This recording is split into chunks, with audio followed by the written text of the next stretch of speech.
Shalom warga kerajaan, selamat pagi. Kita bersyukur buat kebaikan Tuhan. Pagi hari ini mari sama-sama kita berdoa sebelum kita merenungkan kebenaran firman Tuhan. Selamat pagi Bapa, selamat pagi Tuhan Yesus, selamat pagi Allah Roh Kudus. Kami bersyukur buat hari ini, terima kasih. Satu hari lagi Tuhan percayakan buat kami boleh menikmati kebaikan-Mu. Terima kasih Tuhan karena Engkau setia dalam kehidupan kami. Bapa, pagi hari ini kami mau mendengarkan firman-Mu. Mari Tuhan berbicara buat setiap kami, menguatkan setiap kami. Dalam nama Yesus berbicaralah ya Tuhan. Amin. Haleluya. Saudara, hari ini kita akan membahas, saya ingin sharing buat saudara dari apa yang kemarin saya bagikan bagi Bapak Ibu Saudara dalam ibadah raya kita. Kita berbicara tentang the time of silence. Ada waktu-waktu ketika Tuhan seolah-olah tidak berbicara apa-apa, tidak menyampaikan apa-apa. Ya, dalam Lukas pasal yang pertama ayat 5, mulai dari ayat 5 sampai satu perikop itu menceritakan bagaimana kelahiran dari Yohanes Pembaptis. Dan kita akan baca sama-sama ayat 5 sampai dengan ayat yang ke-7. Di sana dikatakan seperti ini. Pada zaman Herodes, Raja Yehuda adalah seorang imam yang bernama Zakaria dari rombongan Abia. Istrinya juga berasal dari keturunan Harun, namanya Elisabet. Keduanya adalah benar di hadapan Allah dan hidup menurut segala perintah dan ketetapan Tuhan dengan tidak bercacat. Tetapi mereka tidak mempunyai anak sebab Elisabet mandul dan keduanya telah lanjut umur. Saudara, Alkitab perlu menulis di situ bahwa Zakaria dan Elisabet hidup benar di hadapan Tuhan. Mereka melakukan ketetapan Tuhan tanpa ada cacat, saudara. Dan sebenarnya ini bukan hal yang mudah karena mereka tinggal di tengah-tengah bangsa Israel pada saat itu yang sudah 400 tahun tidak memiliki nabi. Jadi bangsa Israel pada saat itu hanya melakukan kegiatan agamawi dari cerita-cerita orang-orang yang lebih tua dari mereka. Tapi kita bersyukur karena Alkitab mencatat bahwa mereka berdua adalah satu pasangan suami istri yang melakukan ketetapan firman Tuhan dengan tidak bercacat. Tapi itu bukan alasan untuk mereka memiliki keturunan, saudara. Karena Alkitab menulis di situ, sekalipun mereka tidak bercacat dalam melakukan hukum Taurat, tidak bercacat dalam melakukan segala hukum-hukum Tuhan, tapi mereka tidak mempunyai anak, ya. Dan dikatakan bahwa mereka telah lanjut usia dan Elisabet itu mandul, saudara. Jadi alasan kenapa Tuhan mempercayakan mereka untuk menjadi orang tua dari Yohanes Pembaptis hanya satu, saudara. Karena Tuhan punya rencana dalam kehidupan mereka. Tuhan memilih mereka oleh anugerahnya, sehingga lewat kedua orang ini rencana Allah tergenapi. Saudara, kadang kita berusaha untuk mendapatkan sesuatu dari Tuhan dengan kesalehan kita. Karena agama selalu mengajarkan kalau kamu mau mendapatkan sesuatu, kamu harus melakukan ini dan itu. Nah, saya tidak sedang berkata kepada saudara mulai hari ini kita nggak usah rajin ibadah, kita nggak usah menabur, kita nggak usah berbuat baik. Bukan.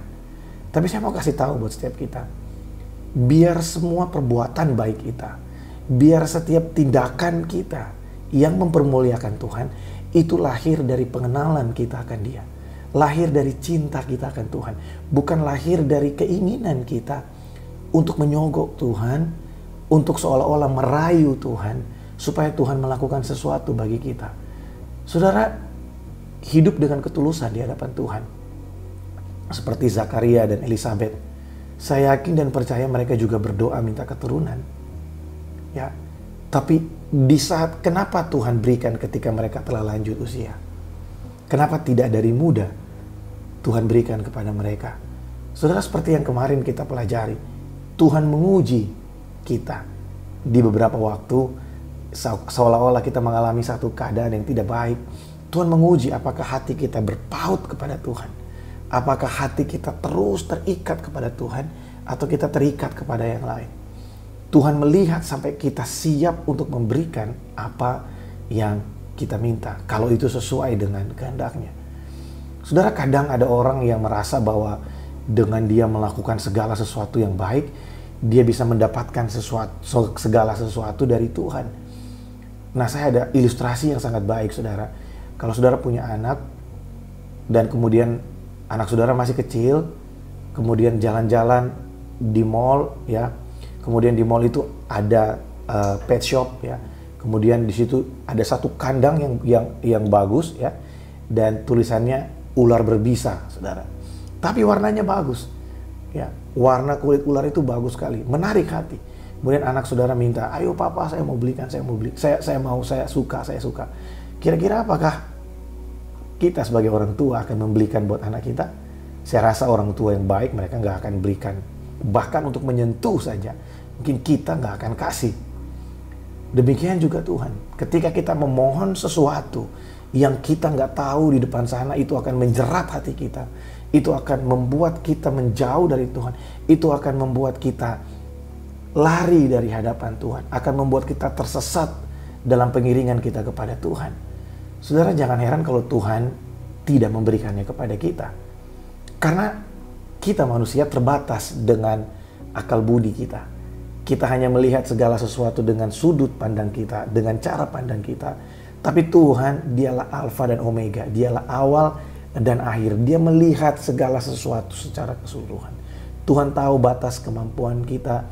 Tuhan tahu batas dari kehebatan kemampuan kita. Kita kuat sampai di mana? Tuhan tahu, saudara. Ya. Jadi ketika kita ada dalam situasi seakan-akan Tuhan tidak berbicara apa-apa, Tuhan tidak melakukan apa-apa buat kita, seperti Elisabet dan Zakaria pada ayat yang kita baca tadi. Setelah sekian lama bangsa itu tidak ada nabi dan tidak ada penglihatan. Tetapi ketika di waktu Tuhan yang tepat, Tuhan memberikan lebih dari yang mereka bayangkan.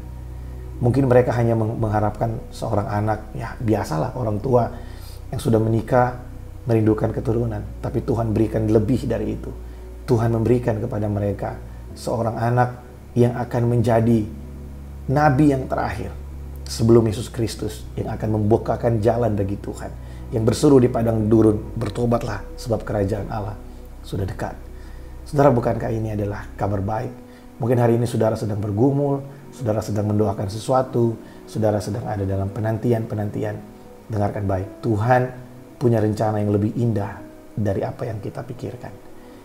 Mungkin yang kita minta belum kita pahami bahwa hal itu akan membawa kita kepada situasi yang tidak baik, akan membuat kita jauh dari Tuhan.